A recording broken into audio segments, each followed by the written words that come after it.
three Baltic states, Lithuania, Latvia and Estonia, are new and exciting markets for offshore wind. So all three states are aiming for offshore wind to be developed in the next decade. And speaking about Lithuania, so it's already advanced with the regulation, aiming to have an offshore wind auction for a double-sided CFD in 2023 September for 700 megawatts, possibly the next 700 megawatt auction in 2024 or 2025. That's what we hear from the authorities.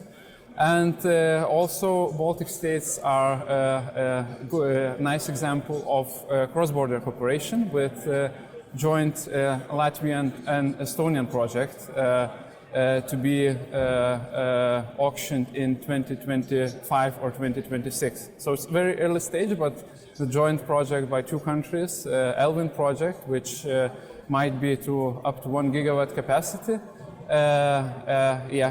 will be in the Baltic states and is expected to have it operational around 2030. So it will be connected through the interconnector between the Latvia and Estonia. And I said auctioned in 2025 or 2026. So it puts rather new region of the Baltic states with a quite sizable project pipeline in the next decade, and it's I think it's really exciting as it is just the very early stages of the market development for new players to come in and to be the part of the offshore market development in the Baltics.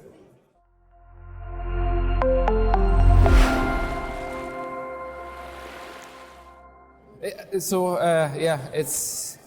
it is really good message that all three Baltic countries, Lithuania, Latvia and Estonia, has significant ambitions in their national and energy climate plans already. So both Lithuania and Estonia has among the top 5 highest ambitions for renewable energy development in the next 10 years, together with Denmark, Portugal and Spain. So this is a top 5, the most ambitious countries for renewable energy development in the Baltic states. And it's the reason for that is moving away from the energy imports, and there is increasing demand for electricity through the transport electrification, heating electrification, and electrification of the industry as well. So it is a lot of fundamental reasons why these countries need green electricity, and offshore wind brings the scale, local and economic benefits to the supply chain, and the cost competitiveness for the market to have large-scale renewable electricity production for these countries. So it is exciting times in the Baltic states for offshore wind, as the demand is here and the market is still developing.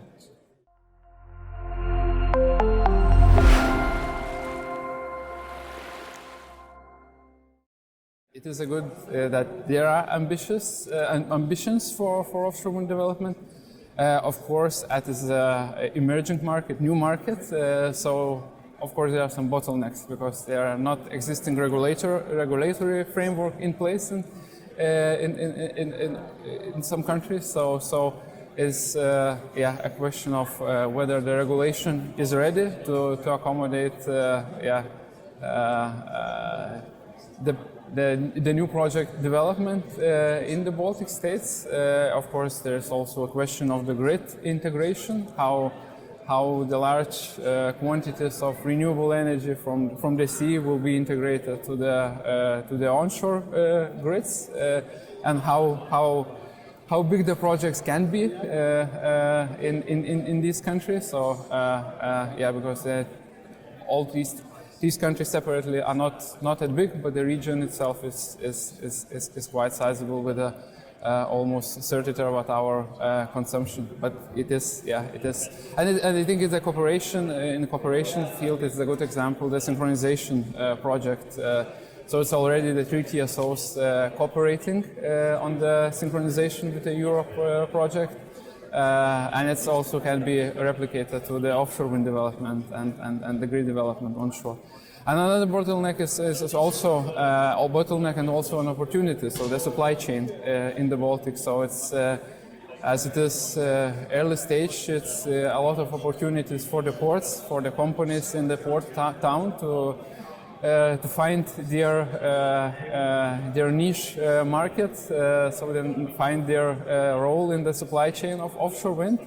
And as there are high ambitions and the European Green Deal needs more and more renewable energy, so I think it's now a very right moment to enter this supply chain at the very beginning. And being at the Electric City Conference by Wind Europe, you see how developed the supply chain are in the mature markets like Germany, Netherlands, Denmark, UK, and so on. So it will be, it should be developed also in the eastern Baltic coast as well, and it will be developed. So the question is, who will be the most entrepreneur and risk-taking from the very beginning? So I think it's also exciting times for the port cities to bring the real economic impact to the cities and have local people employed and people staying and people and money staying